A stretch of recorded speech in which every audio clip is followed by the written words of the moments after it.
Good evening to everyone. Good evening, sir.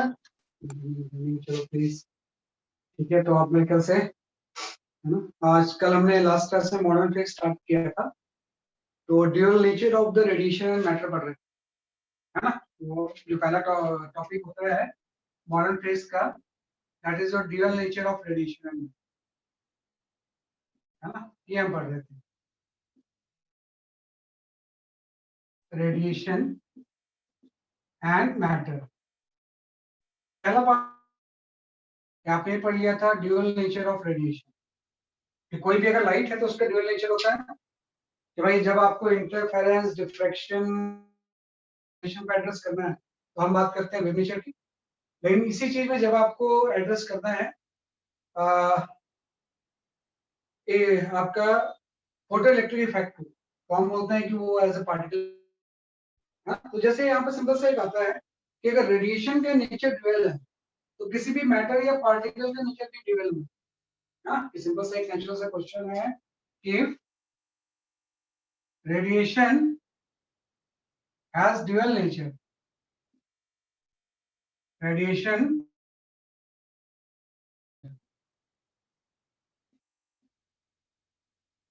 of wave and particle,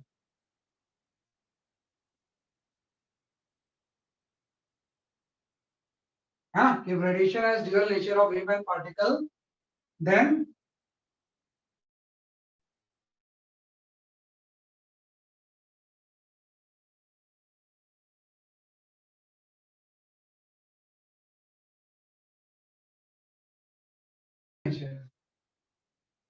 है ना कि कोई भी अगर मैटर है तो उसका भी ड्यूअल नेचर होना चाहिए, है ना। ड्यूअल नेचर का मतलब ये है कि मैटर कोई भी अगर है तो एज ए पार्टिकल तो बिहेव करता ही है ना, कि मैटर तो एज ए पार्टिकल तो हम जानते ही है।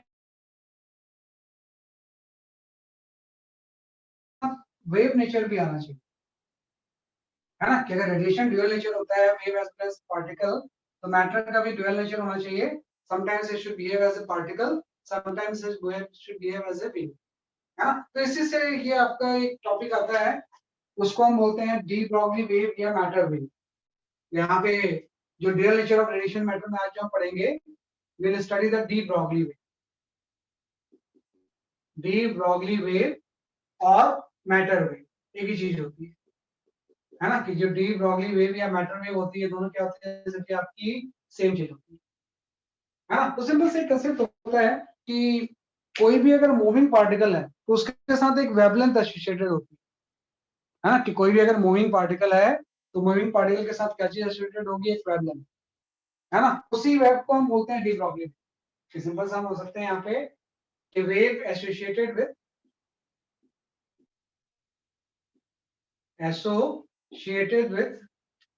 moving particle, with moving particle, right, is called de Broglie wave, called de Broglie wave, है ना, कि भाई wave associated with the moving particle is called the de Broglie wavelength wave, and its wavelength is known as a de Broglie wavelength, and its wavelength is known as de Broglie wavelength.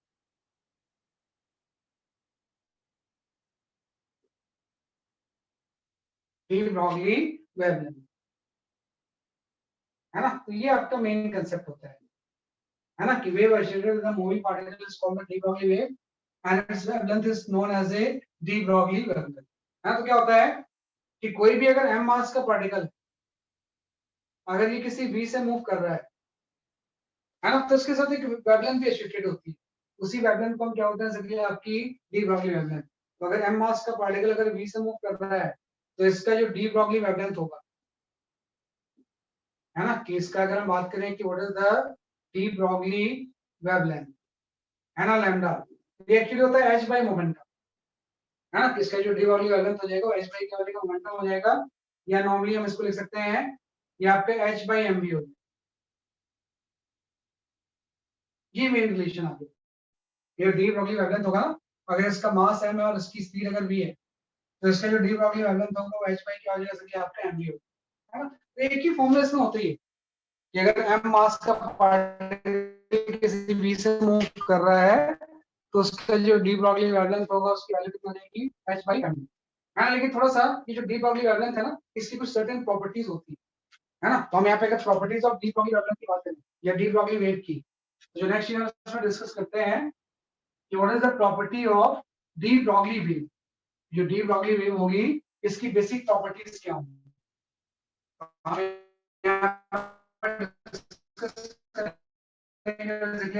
Properties of right D Broglie wave. जो de Broglie wave होगी इसकी basic properties क्या होंगी। तो पहली property तो इसकी होती है कि जो डी ब्रॉगली वेव होती है ये नॉर्मल हैवी पार्टिकल के बहुत कम होती है। पहला कॉन्सेप्ट ये हो गया कि de Broglie wave wavelength, de Broglie wavelength of heavy particle is very less. ये बहुत छोटी होती है इसकी de Broglie wavelength. As for example अगर मैं आपसे बोलूं कि किसी पार्टिकल का मास अगर 0.12 kg है ना, और उसकी v जो है वो सपोज आपका 10 मीटर पर सेकंड है, तो इसका डी ब्रॉगली वेवलेंथ इसकी भी होगी। हाँ, तो लैम्डा जब आप निकालोगे ना तो lambda equal to h by mv हो जाएगा। तो आप देखो h की वैल्यू तो ऑर्डर तो 10 पावर माइनस 34 होता है ना। तो ये डी ब्रॉगली वेवलेंथ इतनी कम होगी कि इसको डिटेक्ट कर ही नहीं सकते।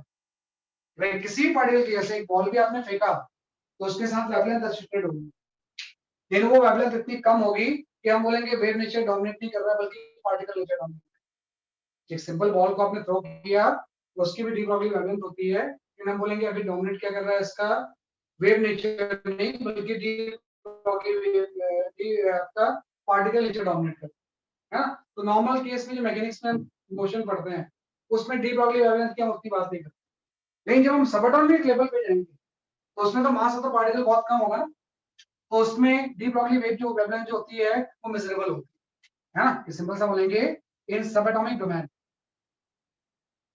in subatomic domain, right? D Broglie wavelength is measurable. D Broglie wavelength is measurable.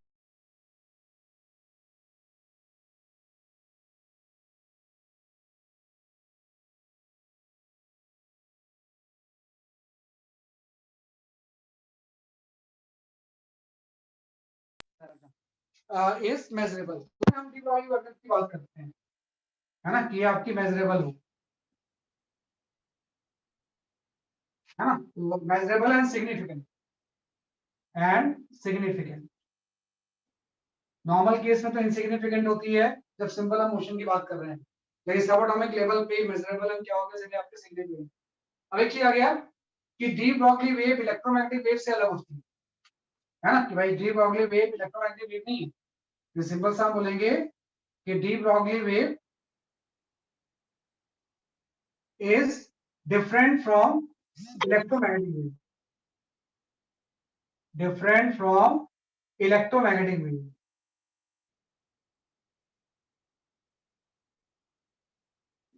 electromagnetic wave as it is independent of charge, independent of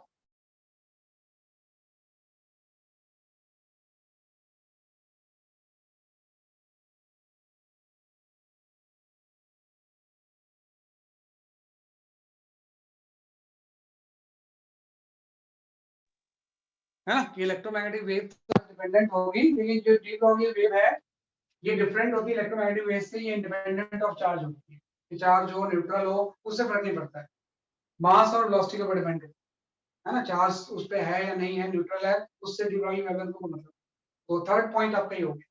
fourth point यहाँ पे हो जाता है कि जो इलेक्ट्रॉन बीम है ये भी इंटरफेरेंस शो करती है, कि नॉर्मल अभी तक तो हमने इंटरफेरेंस जो पढ़ा था ना, वो पढ़ा था कि भाई जो आपका लाइट होगी वो इंटरफेरेंस शो करेगी, लेकिन electron beam also show the interference.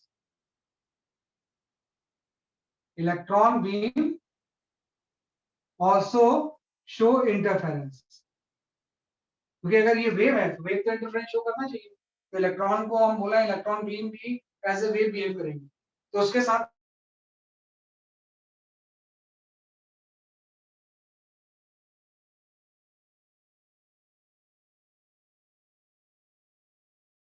Sir interference का क्या मतलब है?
का इसमें आई शो द इंटरफेरेंस का मतलब क्या है।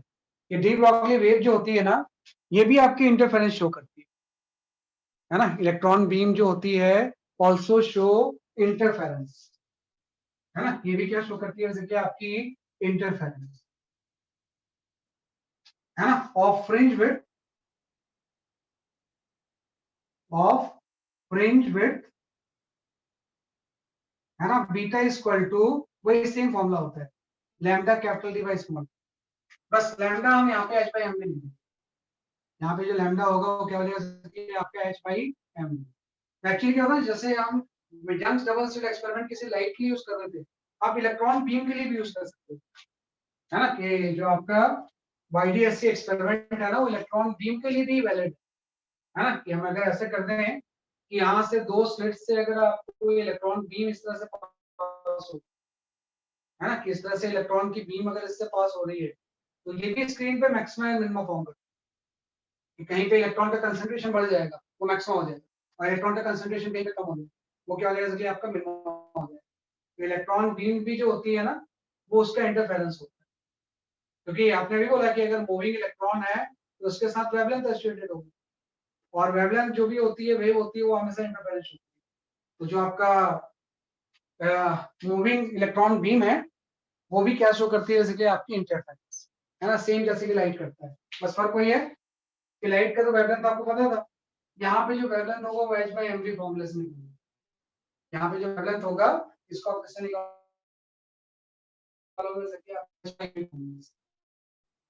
अब यहाँ पे एक फिफ्थ पॉइंट लगाता है इंपॉर्टेंट, कि जो डी ब्रॉगली वेव है, it provide the quantization of orbit, है ना। फिफ्थ पॉइंट ये होता है कि डी ब्रॉगली वेव, है ना, wave support the concept of quantization of orbit, concept of quantization of orbit,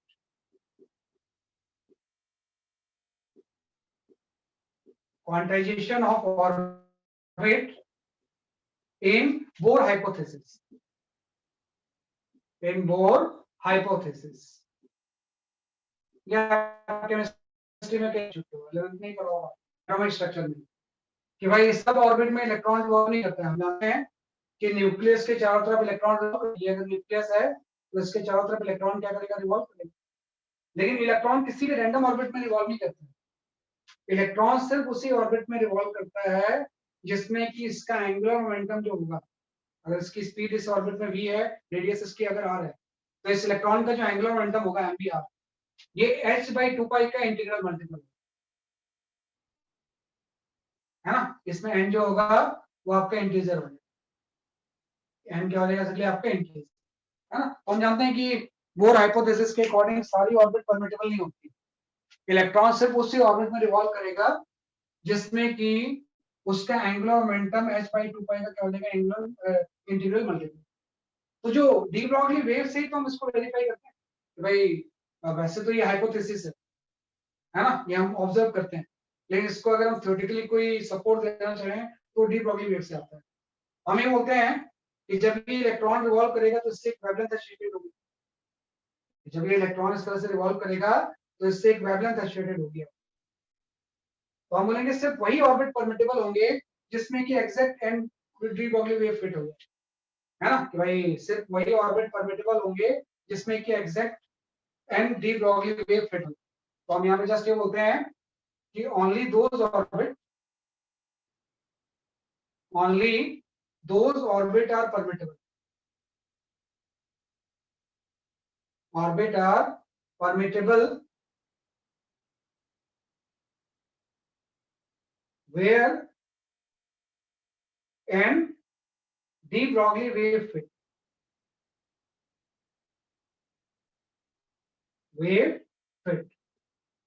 है ना, सिर्फ वही ऑर्बिट फिट होगी, परमिटेबल होगी जिसमें कि एंड डी ब्रॉगली वेव क्या हो जाएगा आपकी फिट होगी, है ना। जैसे कि इसमें एक डी ब्रॉगली वेव फिट हुई, दो ऑर्बिट फिट हुई, तीन फिट हुई, तो 4 फिट होगी, 5 फिट होगी, तो and D Broglie wave exact fit होनी चाहिए। तो मतलब इसके सर्कमफ्रेंस जो होगा ना 2 पाई आर, अगर एक वेवलेंथ लैम्डा है तो एन लैम्डा के इक्वल होनी चाहिए। सिंपल सी कि भाई अगर ये एन डी ब्रॉगली वेव इसमें फिट होनी चाहिए तो उसका जो पेरीमीटर या सर्कमफ्रेंस होगा वो एन लैम्डा के इक्वल होनी चाहिए। और आपने अभी निकाला कि जो लैम्डा की वैल्यू होती है वो h by mv होती है। तो अल्टीमेटली अगर हम यहाँ से देखें तो आपका ये आ गया कि 2 पाई r इक्वल टू आपका आ गया n into h by mv। यहाँ से वही चीज आ गई, इसको रिशफल करेंगे तो यहाँ से एंगुलर मोमेंटम mvr जो होगा वो nh by 2 पाई है ना। तो जो डी ब्रॉगली वेव से ही हम क्वांटाइजेशन और ऑर्बिट को वेरीफाई करते हैं कि भाई थ्योरेटिकली वेरीफाई करने के लिए क्वांटाइजेशन ऑफ ऑर्बिट इसके अकॉर्डिंग क्या होगा, यूज होगा। इससे वही ऑर्बिट परमिटेबल होगी जिसमें कि एंड डी ब्रॉगली वेव क्या हो जाने से क्या। तो ये आपकी 5 पॉइंट्स होते हैं डी ब्रॉगली वेव, जो कि आपको ध्यान रखना पड़ता है ना कि भाई इसमें सबसे इंपॉर्टेंट चीज यही कि सिर्फ वही ऑर्बिट परमिटेबल होंगी जिसमें कि एंड डी ब्रॉगली वेव क्या हो जाने से क्या आपके फिट। जैसे 5 फिट हुई तो अगली 6 फिट, तो 7 फिट होंगे, लाइक दैट। तो इसलिए वो इंटीजर वैल्यू हो जाती है। एंगुलर मोमेंटम h by 2 पाई का क्या हो जाएगा, इंटीग्रल मल्टीप्लाई, ये आपको समझ। तो डी ब्रॉगली वेव से हमेशा न्यूमेरिकल्स आते हैं। छोटा सा टॉपिक है, फिर आपसे पूछते हैं एग्जाम में।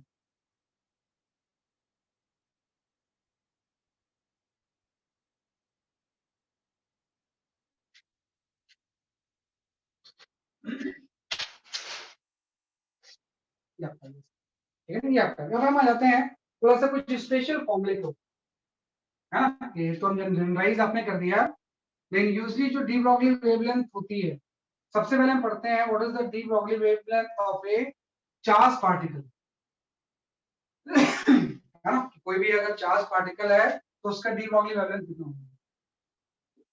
What is the de Broglie wavelength,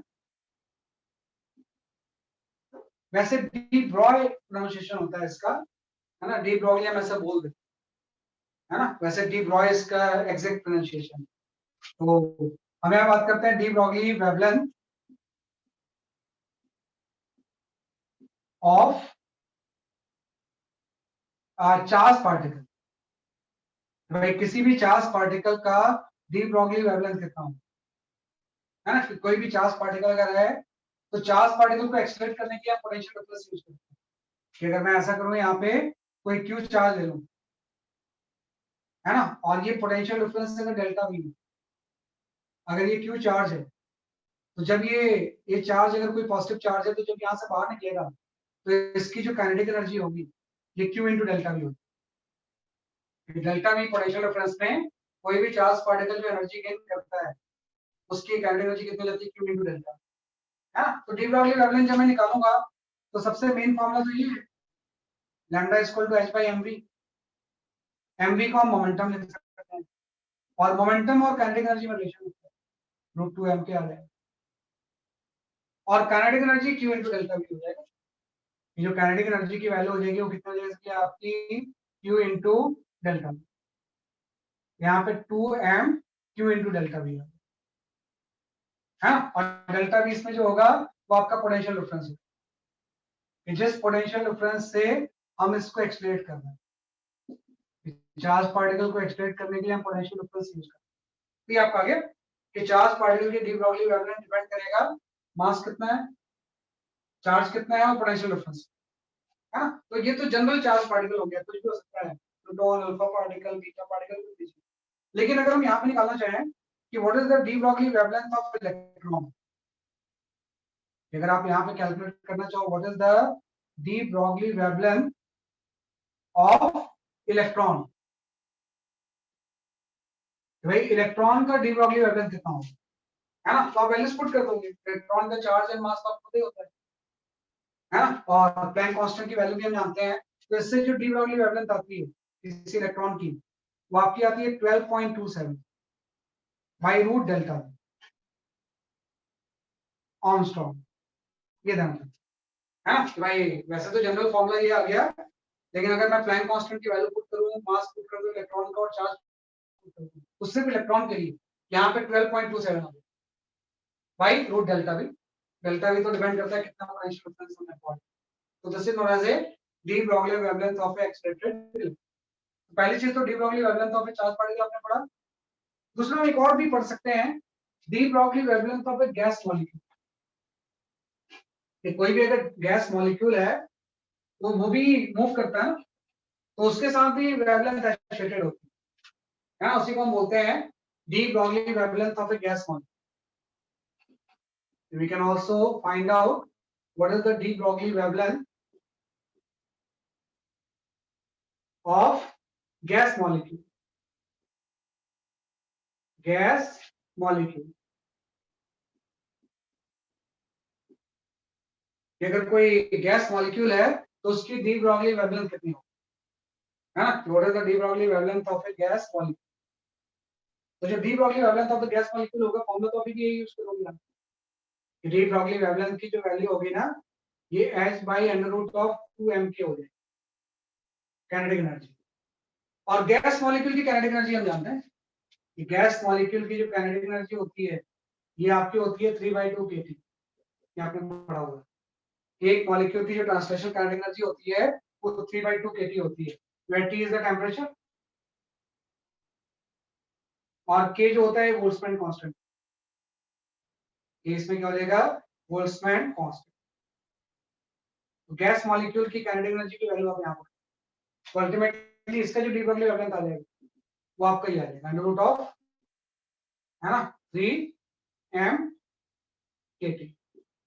ये आपका, तो this is the formula for D Broglie wavelength of a gas molecule. तो इन दोनों फॉर्मूले के ऊपर क्वेश्चन था, D Broglie wavelength of a gas molecules, and दूसरा आपने यहाँ पे लिखा है D Broglie wavelength of a charge particle, और उसका special case for electron. Electron की डी ब्रॉगली वेवलेंथ की वैल्यू हम ये क्या कर सकते हैं कि आपका पुट कर सकते हैं इसको भी, है ना। तो ये होता है dual nature of a matter, है ना, कि रेडिएशन का जैसे ड्यूअल नेचर होता है, मैटर का भी ड्यूअल नेचर, इसलिए इस चैप्टर में दोनों ड्यूअल नेचर के बारे में हम पढ़ेंगे।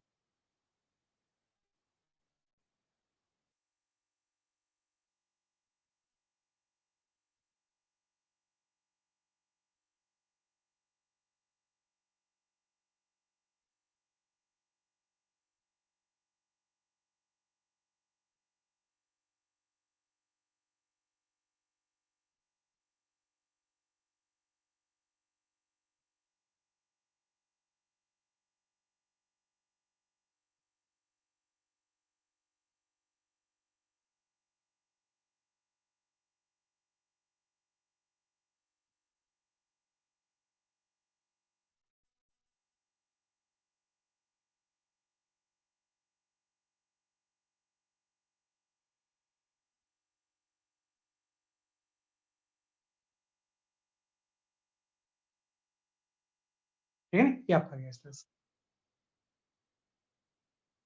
ठीक है, तो कुछ क्वेश्चंस मैं शेयर करता हूँ, उसको थोड़ा सा ट्राई करो based on the de Broglie wavelength and photoelectric.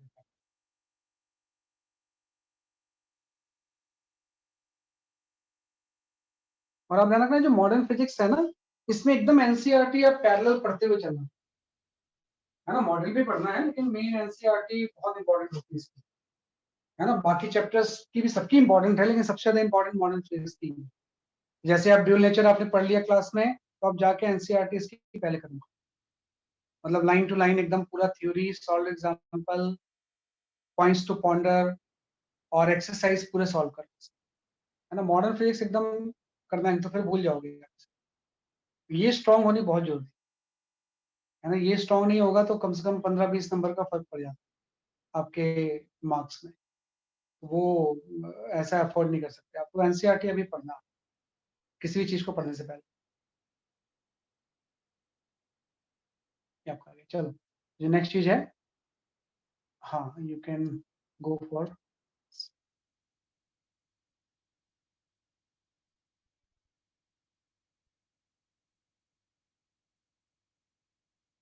find the de Broglie wavelength of a molecule of hydrogen and helium at a temperature of this and this.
आसान सा क्वेश्चन है, जो भी अभी आपने फॉर्मूला पढ़ा उसके ऊपर based।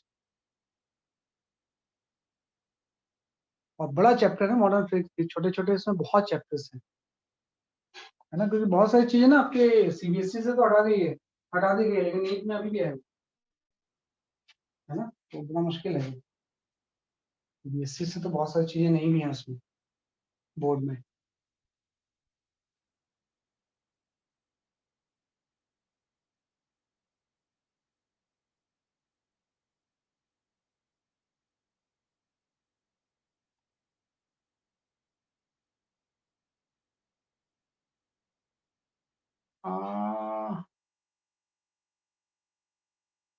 अंडर रूट में ही आंसर बता दो, ऐसे मैं नहीं बता पाऊंगा। अंडर रूट में ही आंसर आ जाएगा आपका, वो बता दो, रूट्स को सिंप्लीफाई मत करो।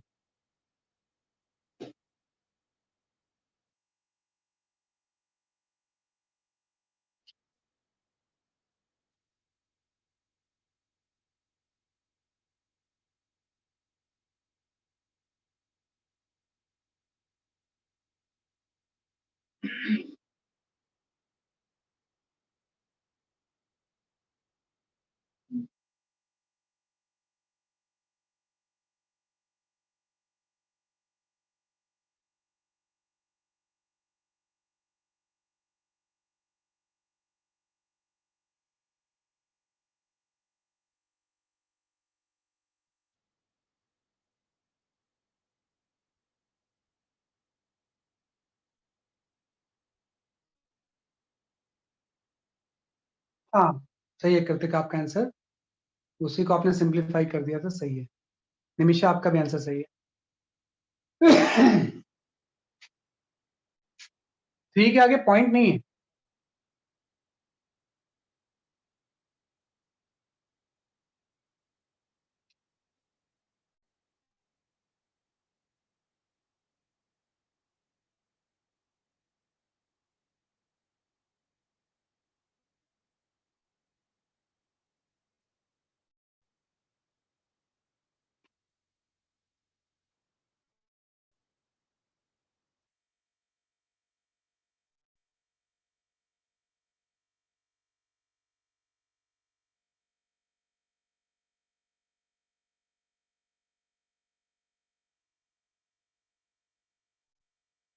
हाँ बिल्कुल बिल्कुल सही। सही है। डी ब्रॉगली वेवलेंथ का रेशियो बताना है hydrogen and helium at a temperature of 27 and 127।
हाँ बिल्कुल सही आपका आंसर है ना। काफी लोगों के आंसर सही आ गए हैं।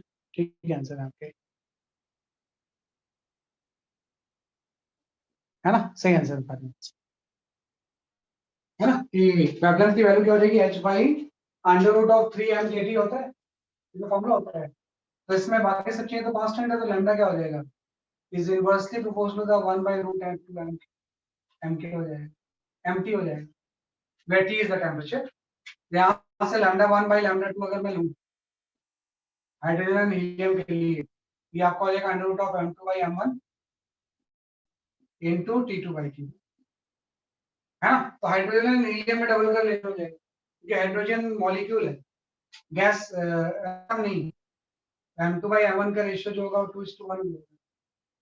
है ना हाइड्रोजन हीलियम का, और टेम्परेचर इसमें दिए हुआ है।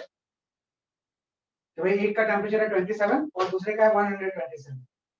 है ना 27 एंड 127। 127 तो आपका हो जाएगा आपका 400 कैलोरी, 400 कैल्विन, और ये 300। तो जस्ट आपका आंसर जो आ गया √8। है ना कि दोनों के वेवलेंथ का जो रेशियो होगा वो अंडर रूट ऑफ 8/3 हो जाएगा। ध्यान रखना मॉलिक्यूल था, कई बार हम 4:1 ले लेते हैं। यहाँ पे जो मास हाइड्रोजन मॉलिक्यूल है और हीलियम मॉलिक्यूल है ना, तो उसका रेशियो 2:1 हो जाएगा। और टेम्परेचर आपको पता ही है कि जब भी हम एब्सोल्यूट टेम्परेचर लिखते हैं कहीं पे भी, तो हमेशा वो कैल्विन में लिखते हैं। डिफरेंस आप किसी में लिखते हैं, टेम्परेचर डिफरेंस आप कोई भी लो, फर्क नहीं पड़ता। एब्सोल्यूट वैल्यू हमेशा हम कैल्विन में, तो वो क्या है ना। ये आपका क्वेश्चन है। नेक्स्ट क्वेश्चन में आ जाते हैं।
सही कर देगा आपका आंसर। नहीं तो जस्ट आंसर था।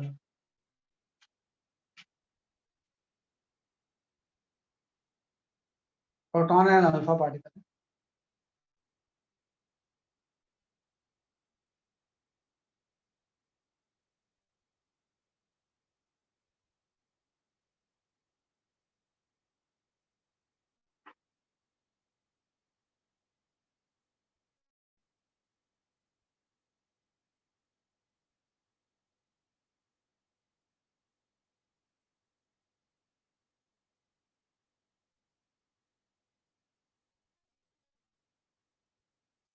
बिल्कुल सही है आपका आंसर।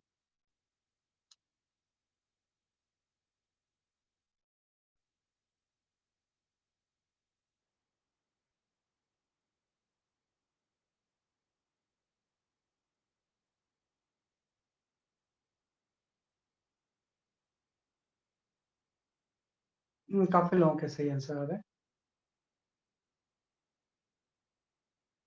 हाँ, निमिषा सही है आपका आंसर।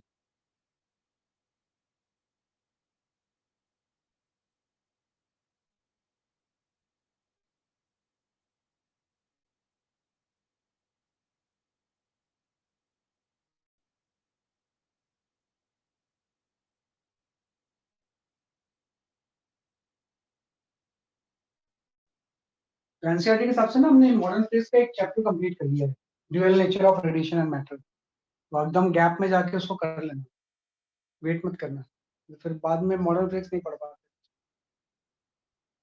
चलो कोई नहीं, इसमें जो इसका जो आंसर है ना वो √8 है ना, क्योंकि अभी आपने पढ़ा है कि जो डी ब्रॉगली वेवलेंथ पे चार्ज पार्टिकल होता है वो आपका होता है h/√2m/q × डेल्टा v। लैम्डा की वैल्यू जो है ना वो पोटेंशियल डिफरेंस तो सेम है, √m/q। तो अगर प्रोटॉन है अल्फा पार्टिकल का मुझे रेशियो निकालना है, ये अगेन वही हो जाएगा कि m2/m1 एंड q2/q। तो अब देखो प्रोटॉन एंड अल्फा पार्टिकल की मास का रेशियो 4:1 है ना। अल्फा पार्टिकल जो होता है वो हीलियम भी तो होता है, तो प्रोटॉन के मास के 4 टाइम्स होते हैं, और चार्ज का रेशियो 2:1 है ना, कि अल्फा पार्टिकल में चार्ज डबल होता है 2e, है ना, 2He4 हम लिखते हैं ना। तो मास 4 टाइम्स, चार्ज जो होगा वो क्या हो जाएगा, सभी आपका डबल होगा, तो इसका रेशियो √8 है ना, किसका जो रेशियो होगा उसकी वैल्यू कितनी आ जाएगी, √8 है ना। तो इसका सिंपल सा। नेक्स्ट क्वेश्चन पे आते हैं। ये थोड़ा सा दोनों ड्यूअल नेचर को कंबाइन करके ये क्वेश्चन, काफी फेमस क्वेश्चन होता है।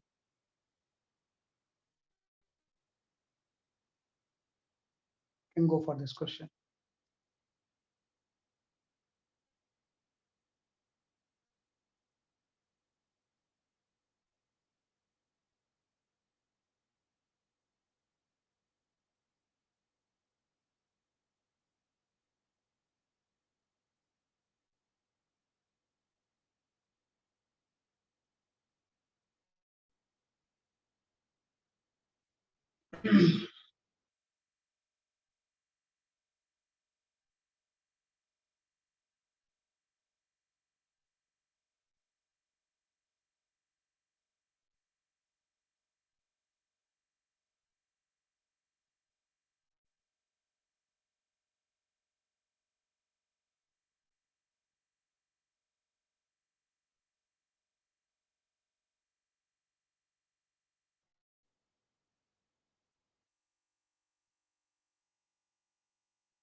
आराम से सॉल्व करो, कोई जल्दबाजी नहीं है इसमें सॉल्व करने में, और टाइम लगेगा आपको, है ना, तो टेक योर टाइम।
फंक्शन का ऐसे कुछ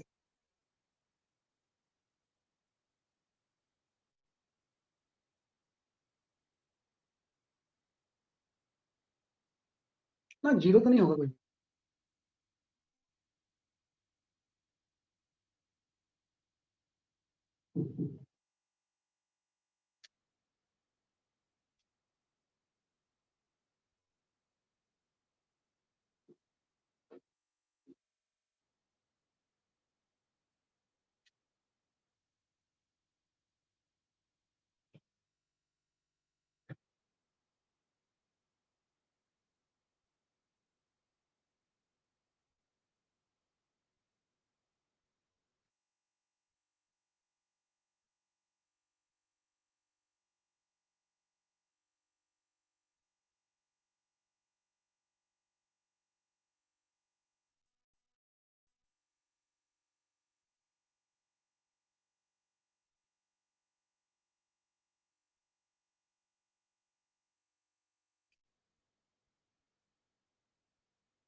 ये लैम्डा क्यों आएगा इसमें?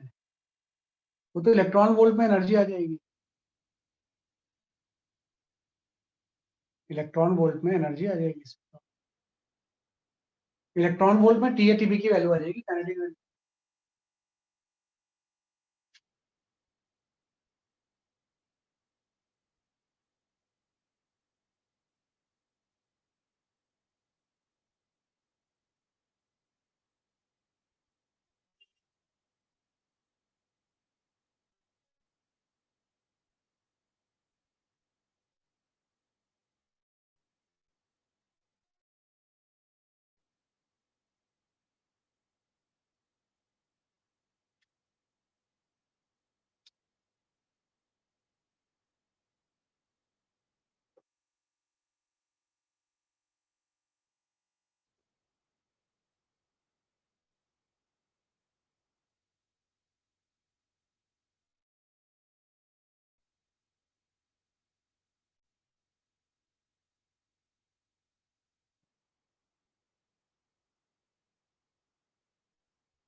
चलो मैं एक्सप्लेन करता हूँ इसे, है ना।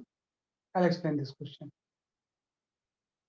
ये तो क्या है, पहले तो आपको ये दिया हुआ है कि जब इससे इतने एनर्जी का फोटोन आके स्ट्राइक कर रहा है, तो इससे एक इलेक्ट्रॉन निकल रहा है। इस इलेक्ट्रॉन का डी ब्रॉगली वेवलेंथ कुछ होगा लैम्डा ए, और उसकी काइनेटिक एनर्जी टी है। जब इतने का फोटोन स्ट्राइक कर रहा है तो अगेन इलेक्ट्रॉन निकल रहा है, उसका डी ब्रॉगली वेवलेंथ पहले का डबल है, और टीबी और टीए में रिलेशन है। देखो लैम्डा और जो काइनेटिक एनर्जी में रिलेशन होता है ना, जो लैम्डा इज इक्वल टू होता है किसी भी इलेक्ट्रॉन का, हम ये लिख सकते हैं under root of 2m, sorry हाँ m into M V P की जगह पे √2m के लिख दोगे आप, है ना। ये तो क्या एनर्जी के ऊपर डिपेंड तो करेगा लैम्डा, मतलब lambda is inversely proportional to the root of के हो जाएगा, तो दोनों इलेक्ट्रॉन है तो मास तो सेम ही होगा। हाँ तो आप देखो कि अगर lambda B is equal to twice of lambda A है, अगर मैं लैम्डा बी और लैम्डा ए का रेशियो यहाँ पे लिखूंगा तो ये आपको हो जाएगा के बी बाई के ई, और के बी और के ए को इसने लिखा है T B and T, simple दूसरा यूज किया है। टीबी बाई क्या यूज हो जाएगा, टी यूज हो जाएगा। तो लैम्डा बी और लैम्डा ए का रेशियो है ना वो 2 है, यहाँ से टीबी और टीए में रिलेशन आ जाएगा, है ना। तो यहाँ से जो टीबी की वैल्यू होगी वो 4 टाइम्स ऑफ टी होगी, और टीबी की वैल्यू एक और भी दे रखी है उसने, जो टीबी इक्वल टू है वो टीए माइनस 1.5 है। तो यहाँ से टीबी की वैल्यू आप पुट कर दो, है ना। तो टीबी की वैल्यू जैसे हम पुट करेंगे तो ये आपका हो जाएगा 4 टाइम्स ऑफ टी, है ना, इक्वल टू टीए माइनस 1.5 आ गया, है ना। माइनस कितना आ गया, जैसे कि आपका ये 1.5 आ गया, यहाँ से टीए की वैल्यू, ये टीए की वैल्यू होगी यहाँ से 0.55, है ना। इसे सॉल्व कर लो आप इसमें, 4 टाइम्स ऑफ टी हो जाएगा, तो इससे टीए की वैल्यू चेक कर लो कितनी आ रही है आपकी, है ना। इसको सॉल्व करेंगे यू गेट योर आंसर, है ना। तो इससे आपका टीबी और टीए की वैल्यू आ जाएगी, है ना। कोई गड़बड़ तो नहीं कर रहा है इसमें, देखो जरा सा यही कर रहे हैं क्या हम सारा कुछ।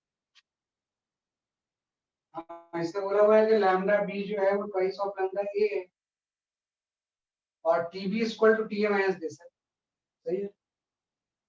हाँ ये यहाँ पे उल्टा लिख दिया ना मैंने, लैम्डा बी बाई लैम्डा ए जो होगा ना इनवर्सली प्रोपोर्शनल होता है, तो ये के बाई के बी हो जाएगा, तो ये आपका टी ए बाई टी, इसलिए तो उल्टा लिखना आ रहा है, ये आपका हो जाएगा यहाँ पे टी ए बाई टी, है ना। मतलब जो टी ए होगा ये 4 टाइम्स ऑफ टीवी, तो T A equal to 4 times of TB यहाँ पुट कर, जैसे हम यहाँ पे इसको पुट करेंगे T A equal to 4 times of TB, तो टीवी की वैल्यू आ जाएगी 0.5 इलेक्ट्रॉन, है ना। ये कितना हो जाएगा, जैसे आपका 0.5 इलेक्ट्रॉन वोल्ट, तो ये टी ए जो होगा ये आपका 2 इलेक्ट्रॉन वोल्ट है। तो आपने काइनेटिक एनर्जी तो निकाल ली, टीवी की 0.5 हो जाएगी और टीए की कितनी हो जाएगी, 2 इलेक्ट्रॉन वोल्ट हो जाएगी। अब ये आगे तो फंक्शन भी आ जाएगा, हाँ तो भाई दोनों केस में हम इसकी प्लेट ए और प्लेट बी दो अलग अलग है ना। हाँ अनदर मेटल बी, ये दूसरा कोई मेटल बी, तो हम यहाँ पे आइंस्टाइन इक्वेशन लगा देंगे HF equal to work function plus kinetic energy. तो HF की वैल्यू फर्स्ट केस में 4.25 है, और वर्क फंक्शन तो मुझे निकालना है, प्लस फर्स्ट केस में जो काइनेटिक एनर्जी है टीए की वैल्यू 2 इलेक्ट्रॉन वोल्ट, यहाँ से फाई ए की जो वैल्यू आ जाएगी वो 2.25 इलेक्ट्रॉन वोल्ट, कि पहले प्लेट का वर्क फंक्शन ये होगा, ऐसे दूसरे का निकाल लेंगे, भाई 4.7 इक्वल टू 5e प्लस आपका 0.5, यहाँ से 5e की जो वैल्यू होगी वो 4.2 इलेक्ट्रॉन, प्लीज के आंसर आ गए। भाई जो पी एंड टीवी होगी उसकी वैल्यू तो जस्ट डी ब्रॉगली वेव से आ गई, जो रिलेशन हम जानते हैं उसके हिसाब से, और आइंस्टाइन इक्वेशन आपने अप्लाई कर दिया, phi A and phi B की वैल्यू, ये आपका फाई ए होगा और ये क्या हो जाएगा आपका, तो इस तरह से हम सॉल्व करेंगे, तो इस तरह से हम इसको एनालाइज करते हैं। तो ये फॉर्मूला 2-3 ही होते हैं, उसी को आपको ठीक से यूज करना होता है ना। ये हम करेंगे ऐसे,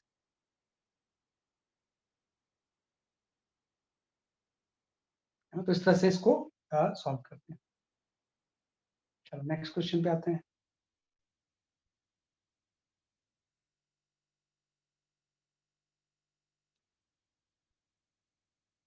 Okay, you can go for this question.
Okay, मैं चेक कर लेता हूँ आंसर।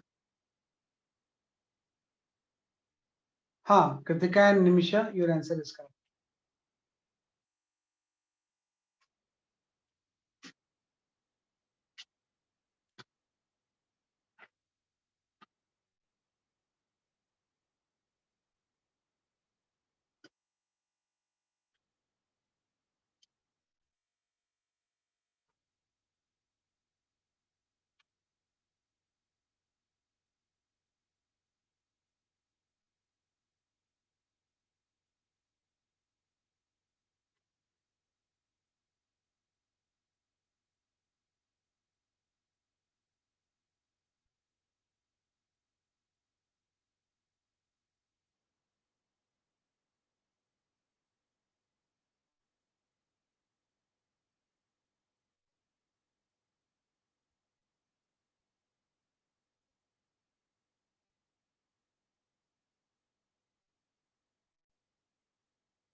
ए एंड का आंसर सही है।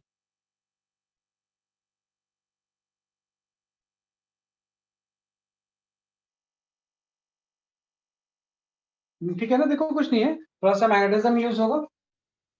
वही मैग्नेटिज्म में आपने पढ़ा था कि इस तरह से अगर आपका कोई है ना, कोई चार्ज पार्टिकल किसी ट्रांसवर्स मैग्नेटिक फील्ड में एंटर करता है, चाहे कोई प्रोटॉन हो चाहे कोई अल्फा पार्टिकल, है ना, तो दोनों का सर्कुलर मोशन ही तो होगा। तो ये बोल रहा है कि दोनों जो सर्कुलर मोशन परफॉर्म कर रहे हैं, है ना, कि भाई अल्फा पार्टिकल और ये दोनों का रेडियस सेम, दोनों का रेडियस ऑफ कर्वेचर क्या है कि आपकी सेम है। तो सर्कुलर पाथ का रेडियस हम जानते ही हैं, इस सर्कुलर पाथ का जो रेडियस होता है वो mv/qb होता है, ये आप जानते हो, है ना। और mv से तो डी ब्रॉगली वेवलेंथ आ जाएगा, इसका अगर सर्कुलर पाथ में v वेलोसिटी है, मास m है, तो mv इसकी डी ब्रॉगली वेवलेंथ हो जाएगी ना। तो r इक्वल टू यहाँ पे हो जाएगा de Broglie wavelength by q, है ना। तो मतलब अगर दोनों का r सेम है ना, कि दोनों का अगर r सेम है तो लैम्डा जो होगा वो q के डायरेक्टली प्रोपोर्शनल होगा, ठीक है। भाई r सेम है, मैग्नेटिक फील्ड भी सेम है, तो लैम्डा जो होगा वो q के क्या हो जाएगा, डायरेक्टली प्रोपोर्शनल हो जाएगा। लैम्डा ऑफ अल्फा पार्टिकल और लैम्डा ऑफ प्रोटॉन का रेशियो आपको निकालना है, तो इक्वल हो जाएगा q of alpha particle by q of proton, है ना, कि q of alpha particle by q of क्या हो जाएगा, कि आपका प्रोटॉन आ जाएगा, है ना, कि दोनों का रेडियस क्या है, कि आपका सेम, कि दोनों का रेडियस ऑफ कर्वेचर क्या है, कि आपका सेम है ना। तो इससे आप कैलकुलेट करो,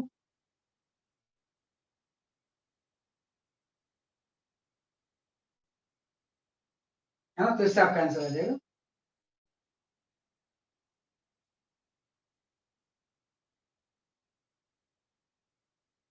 ना lambda is inversely proportional to q, है ना, यहाँ से r इक्वल टू अगर हम देखेंगे ना, तो लैम्डा जो होगा, नहीं डायरेक्टली तो आ रहा है, रिलेशन में गड़बड़ लिख रहा हूँ क्या मैं, जरा चेक करो,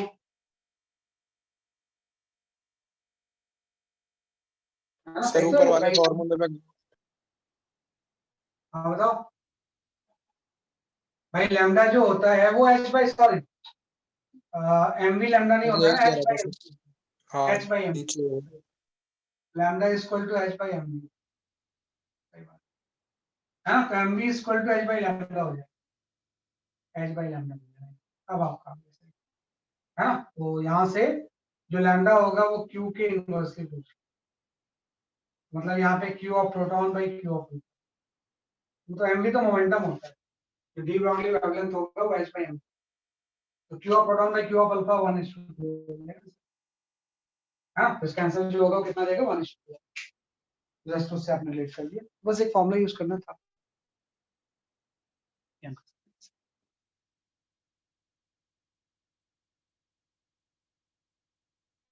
डी ब्रॉगली वेव पे आता है एग्जाम में, जैसे लिमिट ऑफ रिजोल्यूशन के बारे में मैंने बताया था, resolving power, limit of resolution, इसके ऊपर क्वेश्चंस हमेशा आते हैं, वैसे डी ब्रॉगली वेवलेंथ भी पूछे, ये आपका है। चलो, तो ये तो हमने इसको डिस्कस कर दिया इस तरह से। चलो ये देखते हैं,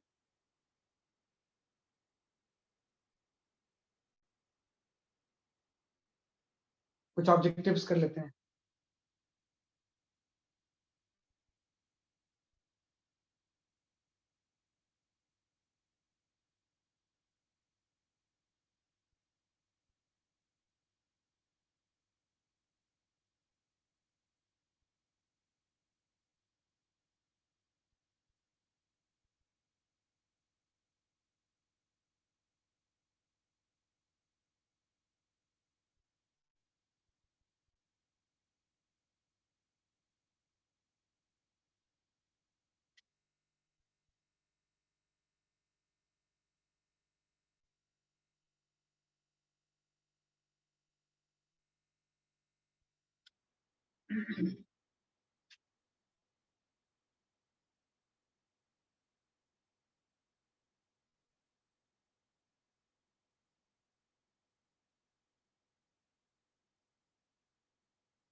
ये फोटोइलेक्ट्रिक इफेक्ट का क्वेश्चन है, इसको कोई रिलेशन है आइंस्टाइन इक्वेशन से आ जाएगा।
सही है कृतिक आपका आंसर।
हाँ, तो ये निमिषा एंड कृतिका आपका आंसर सही है। ठीक है, इसमें तो कुछ ऐसा बहुत ज्यादा है नहीं, है ना। भाई आपको सीधे फॉर्मूला यूज करना है आइंस्टाइन इक्वेशन, है ना, और थोड़े से कैलकुलेशंस हैं। भाई आइंस्टाइन इक्वेशन के अकॉर्डिंग जो एस सी बाई लैम्डा होता है, ये वर्क फंक्शन प्लस आपका ई वी नॉट हो जाएगा। V naught is the stopping potential. तो एस सी की वैल्यू मैंने बताई हुआ है 12,200, अगर लैम्डा आर्मस्ट्रांग में है तो, है ना। लैम्डा इसमें 5,000 दिए हुए है ना। वर्क फंक्शन की वैल्यू भी आपको पता है, इस केस में जो प्लेट का वर्क फंक्शन है वो आपका 1.9 इलेक्ट्रॉन वोल्ट, है ना। ये कितना है बेसिकली आपका 1.9 इलेक्ट्रॉन, है ना, प्लस आपका ईवी नॉट मुझे निकालना है ना। तो इसको जब आप सॉल्व करोगे ना, तो आपको ध्यान रखना EV naught is equal to आपका जो आएगा वो 0.58 आएगा इलेक्ट्रॉन वोल्ट। ई तो कैंसिल ही हो गया दोनों तरफ से, यहाँ से वी नॉट की जो वैल्यू होगी ना स्टॉपिंग पोटेंशियल 0.58 आ जाएगा। कभी भी अगर आपका ईवी नॉट की वैल्यू आ जाए इलेक्ट्रॉन वोल्ट में, तो वोल्टेज उतना वोल्ट हो जाएगा, 0.58 वोल्ट आपका जो होगा इसका स्टॉपिंग पोटेंशियल हो जाएगा। तो सीधे हमने फॉर्मूला से कैलकुलेट किया, है ना, इलेक्ट्रॉन वोल्ट से ही वोल्ट निकाल लेते हैं, है ना। भाई मैक्स ये चीज मैक्सिमम काइनेटिक एनर्जी तो है। तो आपने जो ये चीज लिखा है यहाँ पे, ये के मैक्स है ना। के मैक्स अगर इतने इलेक्ट्रॉन वोल्ट है तो उतने वोल्टेज स्टॉपिंग पोटेंशियल होते हैं। तो इस तरह से हम सॉल्व कर सकते हैं, है ना। तो इसलिए हम कर सकते हैं ऐसे।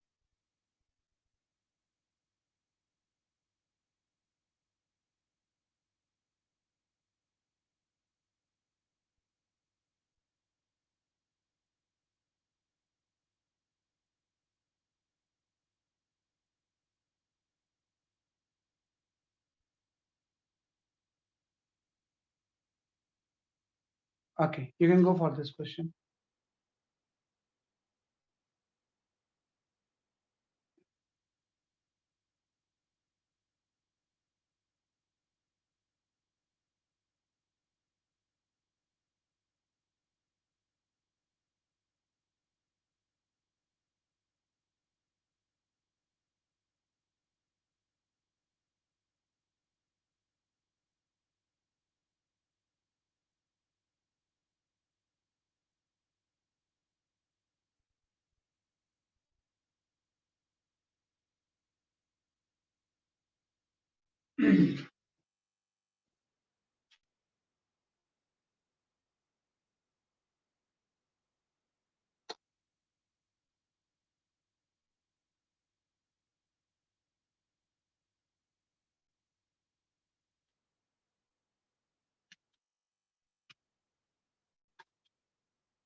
सही है.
हाँ, सही आंसर है आपका.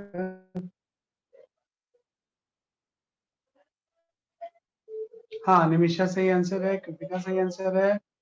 वरिष्ठा अंडर रूट भी ले लो, आपका आंसर आ जाएगा. वेलोसिटी स्क्वायर होगा ना, तो अंडर रूट भी तो करना पड़ेगा,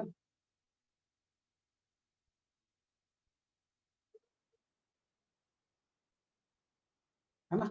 इसमें वेलोसिटी का स्क्वायर होगा तो अंडर रूट कर लीजिए, सिंपल से कर लेंगे हम, है ना. H F equal to work function plus half M D maximum square, है ना. तो एच एफ और वर्क फंक्शन पता ही है, किसमें वर्क फंक्शन तो सेम ही है ना. दोनों केस में वर्क फंक्शन की वैल्यू क्या है, आपकी सेम है. पहले केस में एच एफ 1 है, वर्क फंक्शन 0.5 है, plus half M into V max two हो गया, वी वन ले लो आप इसमें. दूसरे केस में एच एफ की जो वैल्यू है ना, वो आपकी 2.5 है. वर्क फंक्शन तो सेम ही है, plus half mass of the electron भी सेम ही रहेगा, तो मैक्सिमम स्पीड v2 स्क्वायर होगी.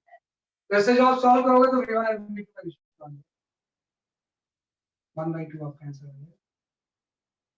है ना. स्क्वायर का रेशियो जो होगा 1:4 होगा, v1 और v2 का रेशियो 1:2 होगा, है ना. स्क्वायर का रेशियो जो होगा 1:4 होगा, v1 और v2 का रेशियो 1:2 होगा. चलो last question for the day.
सही बात है, आसान सा क्वेश्चन है।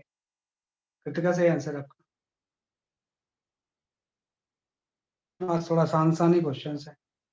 कोई नहीं, अभी मुश्किल क्वेश्चन हो सकता है बचे होंगे, तो नेक्स्ट क्लास में बता दूंगा।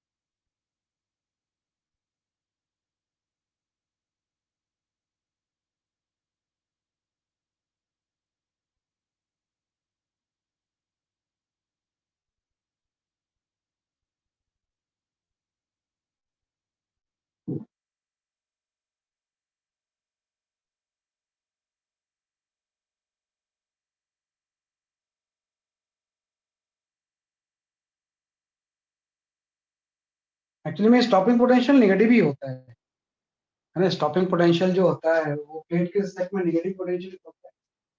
नेगेटिव वैल्यू तो लेते थे हम उसको, लेकिन रिलेशन में उसको पॉजिटिव ही पुट करना है, तो उससे आपका आंसर आ जाएगा, है ना भाई। इसका आंसर जो है D answer is the correct answer. सही है ना, इसमें कुछ है ही नहीं, तो यही रिलेशन हम यूज करेंगे। तो इसने बोला ये चीज 5 इलेक्ट्रॉन वोल्ट है, वर्क फंक्शन निकालना है, और स्टॉपिंग पोटेंशियल इसने बोला 3.45 माइनस है, तो हमेशा माइनस होता ही है। यहाँ पे 3.5 इलेक्ट्रॉन वोल्ट है, वर्क फंक्शन की value 1.5, D option is the correct. है ना, स्टॉपिंग पोटेंशियल तो नेगेटिव होती है, उल्टा करते हैं तभी तो आता है। ठीक है, तो दैट्स ऑल फॉर टुडे। तो ये हमने dual nature of radiation and matter पढ़ लिया, तो थोड़ा सा आप एनसीईआरटी से उसको घर पे जाकर रिवाइज करना, और एकदम इमीडिएट एनसीईआरटी से पढ़ो आप। बाकी सब्जेक्ट में तो क्या ना दूसरी जगह से भी इम्प्रूवमेंट हो सकता है, तो इसके लिए एक ही सोर्स है एनसीईआरटी। जितने भी आगे हम चैप्टर पढ़ेंगे तो एकदम रेगुलर बेसिस पे आपको पढ़ना होगा, तो उसको पढ़ के थोड़ा सा उसको लाइन टू लाइन क्लियर करो, है ना। और कुछ डाउट्स है तो डाउट्स को पूछना, है ना। That's all for today. Next class will start the atom.